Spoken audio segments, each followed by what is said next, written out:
Continuação do capítulo 12 do livro O Mundo das Doze Cores, A Era das Revoluções, livro 2.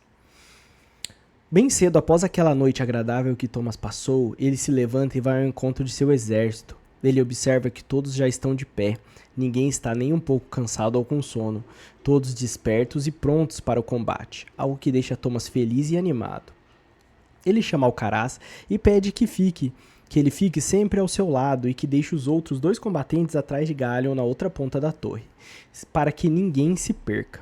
Ele informa que, para chegar ao posto de controle avançado do Império, por volta de 3 horas de caminhada seriam necessários.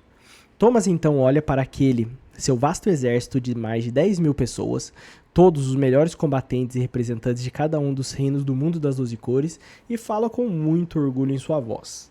Vamos, meus amigos companheiros, vamos para a batalha de nossas vidas, a nossa guerra final. Vamos conquistar esse planeta e devolver a quem o merece. Nosso inimigo, a partir de agora, se chama Império da Dominação, e vamos fazer de tudo para retirar tudo que eles possuem e devolver para quem realmente merece. É agora ou nunca. Todos gritam e começam a bater em seus escudos, começam a bater no chão e a se mover na direção em que Thomas e Alcaraz começam a andar. O exército unificado finalmente está rumando em direção ao posto de controle do Império. A guerra final está prestes a começar. A formação das duas torres está caminhando a todo vapor, como se sempre estivesse preparada para aquele momento. Todos sabem exatamente o que fazer. Thomas não precisa falar nenhuma única palavra de comando. Todos estão interligados, conectados pelo senso de justiça e pela vontade de fazer o que é correto. Após andar por volta de 3 horas, eles observam no horizonte uma construção monumental. Muros de quilômetros de altura surgem à sua frente, e eles conseguem observar apenas alguns detalhes do que tem na parte interna daquelas construções. Thomas sente um frio na espinha, mas não demonstra nada. Segue rumo ao muro. Ele tem confiança em seu plano e em seu propósito. Nada poderia dar errado. Andando mais 1 hora, eles se deparam com um tão famigerado muro e o trabalho dos construtores se inicia. Contudo, o que chama a atenção de Thomas é o fato de que nenhuma resistência é oferecida. Nesse momento, ele já acredita que estariam sob ataques. Está fácil chegar até aquele local, mas está fácil até demais. Os arquitetos, sob o suporte dos cavaleiros e dos escudeiros, conseguem fazer seu trabalho e em pouco tempo destroem pontos-chave especiais daquele muro que parecia intransponível. E finalmente o exército unificado adentra no posto de controle, mas o que o surpreende a todos, até mesmo Thomas fica perplexo com o que está para acontecer. Em vez de tentar um ataque direto e perder de maneira vigorosa, o posto avançado formulou outra estratégia para tentar combater e vencer aqueles seres que os estão atacando. Eles dispuseram todos os samurais que detinham em grandes colunas, formando uma espécie de túnel da morte, para que quando os adversários entrassem pelas fraquezas do muro, eles fossem abatendo um a um e ninguém conseguisse transpor aquela defesa impenetrável. Thomas, ao ver isso, percebe que já está perdendo inúmeros combatentes, pois todos que vão entrando no posto avançado vão morrendo, um a um, sem chance de defesa. Os samurais são rápidos e letais, vários escudeiros e cavaleiros vão morrendo, e Thomas pela primeira vez em uma batalha não sabe o que fazer. Sua estratégia infalível se tornou falível, e ele teria que contar com a sorte. Assim, quando Thomas vai chamar Gallion para pensar em uma nova estratégia, percebe que em seu lugar, Gallion colocou Diana e a pediu para guiar a segunda ponta da torre, mas não explicou por quê. Thomas apenas olha para a pupila e com um olhar de súplica pergunta: cadê o Gallion? Diana dá de ombros e volta a olhar para frente, esperando a sua vez de entrar naquele túnel da morte. Depois então de um leve desespero que rondou a mente de Thomas, ele escuta um roçar muito forte. Algo muito mais alto do que qualquer barulho de batalha pode produzir. Era o som de um animal rastejando pelo solo duro e pedregoso daquele deserto. Esse roçar, aos poucos, vai acalmando o coração de Thomas, que está em cima daquela serpente monumental, cujo tamanho é praticamente o de 5 muros, como aqueles que está à sua frente, e à frente está Gallion. Thomas vê seu cabelo esvoaçante lá de cima e pensa consigo mesmo: estou salvo, ele vai destruir tudo que tem pela frente. Contudo, o que acontece é algo ainda mais surpreendente. A serpente, ao chegar perto do muro, depois de vir em uma velocidade inimaginável, se levanta, fica praticamente em pé e fica do tamanho que chega a tampar o sol, causando sombra em todo o campo de batalha. E lá de cima Gallion fala: esta é a minha amiga Serp-Verme. uma mistura de um grande verme com uma serpente do deserto, e ela ordena que todos a respeitem, pois em poucos segundos ela pode pôr tudo abaixo. A serpe-verme é uma combinação interessante de duas grandes rastejantes do deserto. Contudo, ela possui o corpo de verme, cheio de estrias, mas também a velocidade de uma serpente gigante do deserto.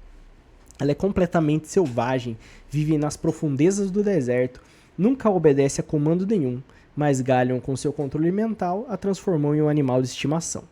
Assim, depois das palavras de Galion e do olhar de medo de todos os samurais que estão no interior dos muros, a serpe-verme desce com toda sua força e joga seu corpo quebrando praticamente 2/3 daquele muro, que antes parecia gigante.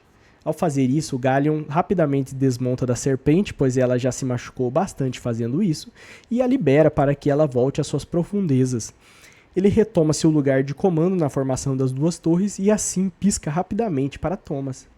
Thomas está estupefato com aquela solução que se apresentou, mas em poucos segundos retorna a si, e ao ver o muro praticamente todo abaixo, ele levanta sua lança e ordena: Exército unificado, atacar!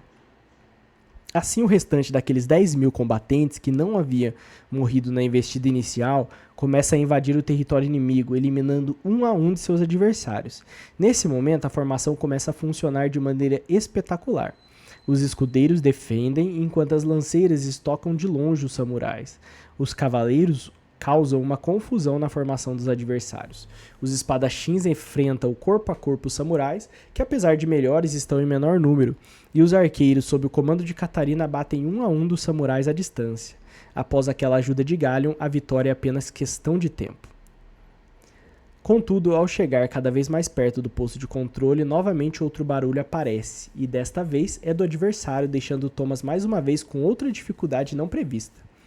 O líder desse regimento, do Império da Dominação, aparece pela primeira vez em cima de um equipamento que ninguém ainda havia visto no mundo das 12 cores, algo que somente o Império detinha, um equipamento que consegue girar sobre o próprio eixo e abater quem está ao alcance daquelas lâminas. Thomas então instintivamente pede para que seus guerreiros recuem um pouco, pois somente nesse segundo havia perdido por volta de metade dos escudeiros que havia levado. Quando sua formação começou a desmoronar, ele começou a perder lanceiras também, e neste momento a situação começou a ficar crítica, pois a ceifadora, como o líder estava chamando, acabou por dizimar inúmeros cavaleiros montados e nesse meio estava a pupila dos marrons. Joana foi a primeira das líderes a perecer em batalha. Thomas não queria pensar nisso, mas por volta de 1/3 do exército já havia caído, e ainda restavam metade dos samurais. A situação estava ficando delicada quando novamente Thomas foi salvo por um de seus pupilos. No caso, Catarina teve a solução para esse segundo problema. Catarina percebeu que o equipamento estava dizimando as tropas e fez o que havia planejado fazer quando fosse o momento. Gritou para Peyton e fez o sinal da flecha explosiva, aquela que ela mais gostava. Aquela que havia feito ela ganhar o desafio contra Thomas quando eles estavam treinando. Assim, Peyton entendeu em segundos o que ela estava planejando e fez a mesma coisa. A ceifadora parecia indestrutível. Então a única forma de pará-la era a inutilizando. Dessa forma, Catarina então mirou sua flecha e gritou ao mesmo tempo: Todos arqueiros, agora, mirem no local onde minha flecha irá cair. É tudo ou nada, é nossa única chance. Naquele momento, uma chuva de flechas explosivas começou a cair em conjunto no exato local em que a primeira flecha de Catarina caiu. Os arqueiros do clã negro são conhecidos por serem extremamente bem treinados, não errando jamais uma flecha, quando estão em condições perfeitas. Assim que a flecha cai, uma explosão leva a outra. Quando já em processo de cadeia, todas explodem de forma uniforme, e assim destroem as bases da ceifadora, deixando-a inutilizável, e jogando o líder daquele regimento do Império para longe da segurança que ele estava ao manejar tão poderoso equipamento. O líder fica indefeso e sem cobertura, pois os samurais já estão em pouco número. Ele perdeu sua arma secreta e assim o exército unificado parte para a investida final, para enfim liquidar a Grande Guerra. No entanto, nada ainda estava decidido. O famigerado líder, conhecido pela alcunha de Matador Irreparável, ainda possui uma carta na manga. Ele retira de sua pequena bolsa um frasco extremamente parecido com o que Thomas carregara, quando trazia consigo a poção de teletransporte. Todavia, essa, ao invés do brilho lilás característico, possui um brilho de um azul escuro intenso, quase hipnotizante. Thomas, ao ver aquilo, grita para todo o seu exército que já está no ímpeto da vitória. Cuidado! O líder vai lançar sua última arma. Estejamos atentos, pois pode ser a nossa derrocada. Mas tenho certeza de que será, na verdade, a nossa vitória. Assim, ao terminar suas palavras, o Rei dos Reis vê apenas um clarão que o cega, e o deixa como há tantos anos ele havia visto a vida. Todos no campo de batalha ficam paralisados, ninguém consegue se locomover. Inclusive os adversários estão estupefatos, parados na mesma posição em que se encontravam no momento em que se mexeram pela última vez. Assim que passa o clarão, Thomas volta a enxergar e consegue observar que o único a se mover é o líder, que começa a falar em uma língua que, por incrível que pareça, todos entendem. Vejo que fomos atacados hoje pela primeira vez de maneira contundente e quase perdemos essa guerra.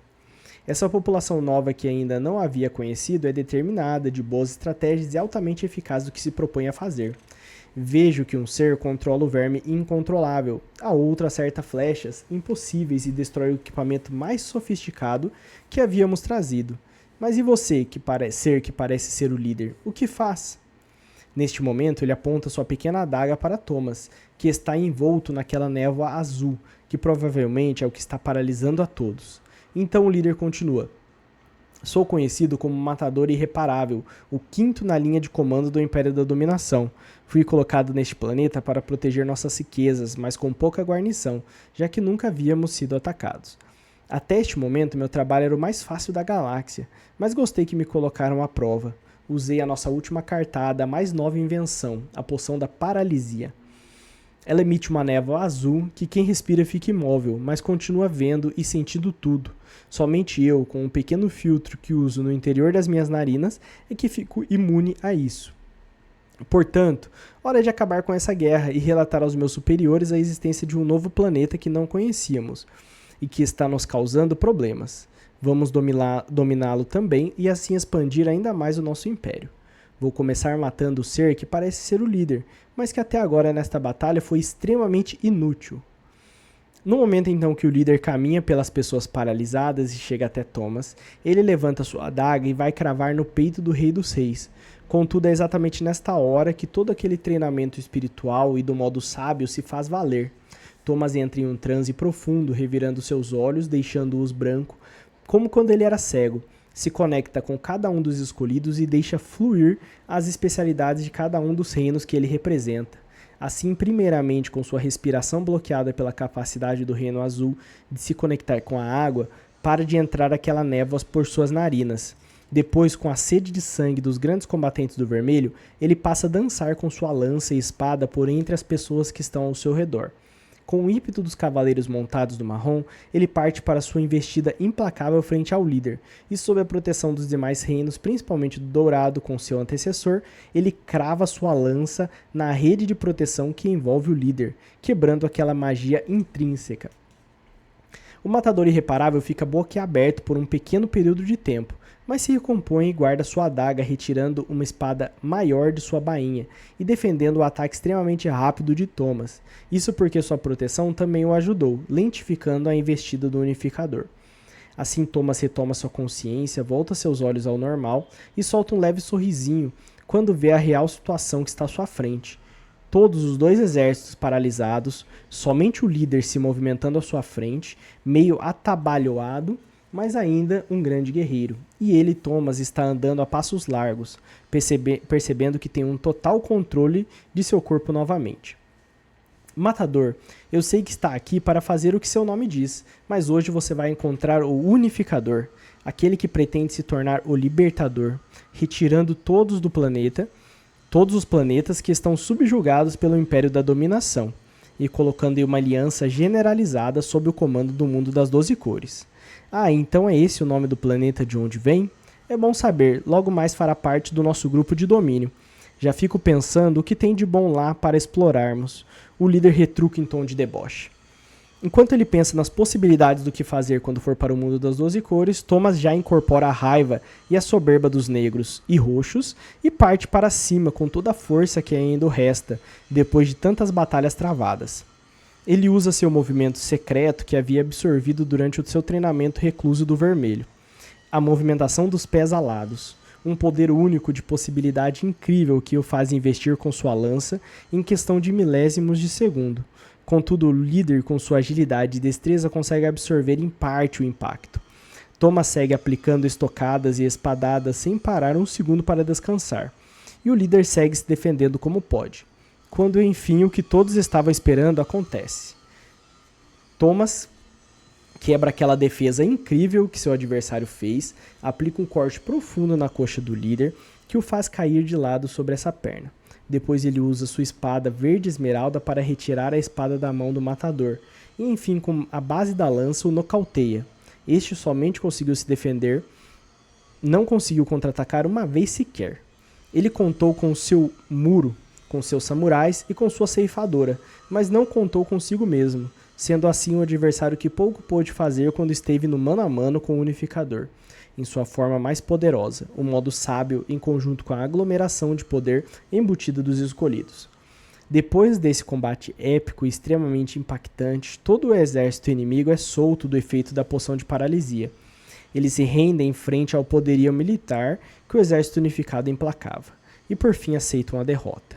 Thomas prende os samurais restantes e coloca o líder sob custódia para ser interrogado, e assim eles poderem finalizar a guerra final de que tanto se prepararam. Thomas, então, entra para o castelo do posto de controle avançado que eles haviam conquistado, seguido pelos seus pupilos enquanto o exército unificado toma conta da parte externa e vai devolvendo a Alcaraz tudo que eles sempre foram os donos. O Rei dos Seis coloca o líder em cima de uma das mesas que tem no local, observa que o castelo é rústico, mas voltado de muita tecnologia. Possui vários equipamentos de extração de minério, várias ferramentas sofisticadas, mas pouco poderio militar, como eles observaram anteriormente. No entanto, era bem arrumado e, contudo, em seu devido lugar. Um local com que Thomas poderia facilmente se acostumar. Ele então passa e vê o trono que provavelmente o líder gostava de se sentar. Neste momento, Thomas sente o leve asco do matador e pensa em quantas pessoas ele dizimou para conquistar aquele território. Quantos familiares de Alcaraz, quantas pessoas inocentes estão sendo mortas todos os dias somente para suprir essa sensação de dominação e de riqueza que o Império gostava de ter. Assim, Thomas sente um lampejo de raiva que logo se dissipa quando o líder acorda do nocaute e passa a falar. Ora, fui derrotado por esse planetinha desconhecido, mas devo avisar, sou apenas o quinto no comando. Os 4 acima de mim são extremamente mais bem capacitados e com exércitos gigantes, dominando planetas muito mais importantes que esse.